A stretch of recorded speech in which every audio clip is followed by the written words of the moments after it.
soir, c'est à la patinoire que la municipalité présentait ses vœux à la population. Après une représentation du groupe The Bogans, cette année, la cérémonie a été placée sous le signe de l'image avec la diffusion de 2 films, les portraits de 12 agents municipaux et la rétrospective de l'année 2016. Marie-Hélène Deségo a ensuite présenté les projets de la commune pour 2017 avant de conclure par 2 annonces très applaudies par les centaines d'administrés présents. Je vous confirme que pour me mettre en accord avec le non-cumul des mandats qui devrait être effectif en 2017, eh bien je me consacrerai totalement à mon mandat de maire à partir du mois d'octobre 2017.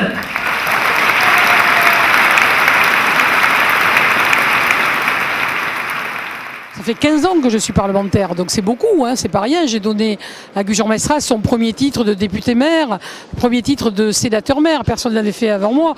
Et c'est vraiment quelque chose de très fort et auquel je suis très attachée. Mais j'ai expliqué que donc je serais fidèle à mes engagements et j'abandonnerai donc le Sénat.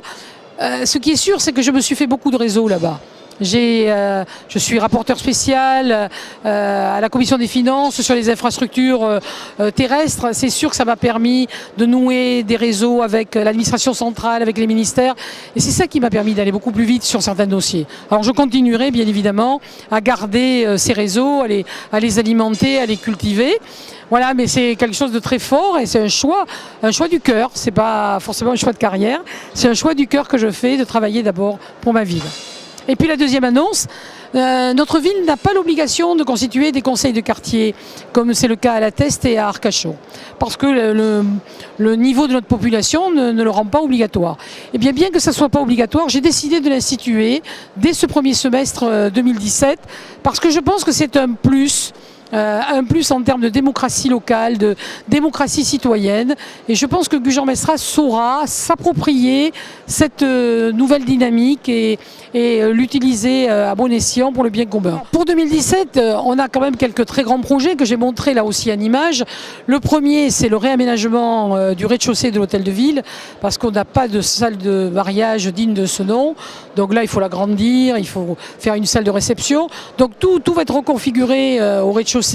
On installe un ascenseur parce que d'abord on a l'obligation en termes d'accessibilité. Aujourd'hui, pour aller au premier ou au deuxième, c'était pas possible. Donc dans la cage d'escalier, on a réussi à trouver ça. On va faire un parvis devant la mairie, une marquise. Enfin voilà, il y a beaucoup. C'est un très beau dossier qui va nous compliquer un peu la tâche parce qu'il va falloir pendant les travaux que le travail continue, de l'état civil, de tous les services. Mais on va se débrouiller.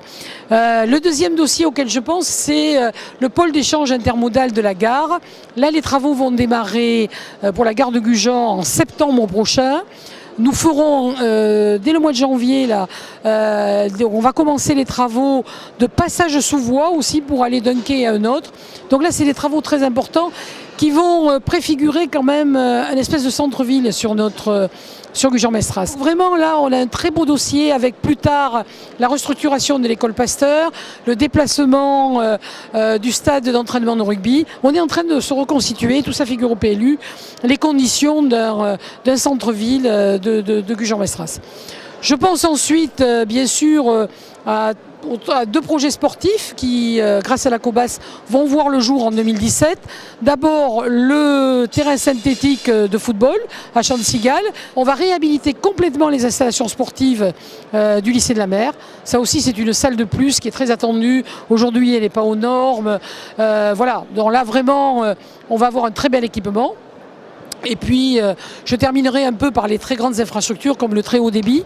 Ce très haut débit, j'ai montré, c'était peut-être pas très visible, mais j'ai montré vraiment ce qui se passe, les raccordements, le déploiement du haut débit, du très haut débit. On est sur des conventions signées avec la COBAS pour la période 2017-2022.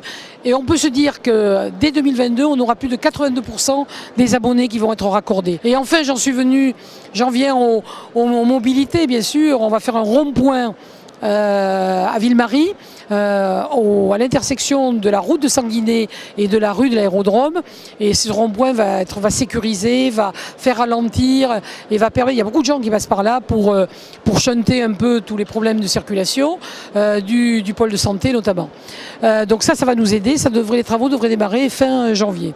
Et puis j'ai eu le très très grand bonheur, je terminerai là-dessus, de présenter les esquisses de nos 2 échangeurs. Enfin, aujourd'hui, nous travaillons sur le doublement de la 660 et la RN 250, mais il se trouve que les 2 échangeurs qui font partie de ce doublement sont sur notre ville. Donc c'est colossal de parler de ça. Et là, on a vu à l'écran les esquisses qui ont été faites par les services de l'État, les esquisses qui sont retenues par les maires. En fait, on a 3 esquisses par échangeur. Mais il y en a une qui, à mon avis, chaque fois sort du lot et est la meilleure réponse au problème. Donc tout ça va être présenté par les services de l'État dans une concertation publique qui démarre lundi prochain. C'est très important qu'elle démarre rapidement parce qu'après, il va y avoir une période de réserve à cause des élections présidentielles et législatives et l'administration ne peut plus venir travailler. Donc là, la concertation va démarrer lundi prochain et nous aurons ici à Gujan-Mestras une réunion de concertation publique où les services d'État viendront présenter tout ça le 20 janvier à 18 h à la Maison des Associations.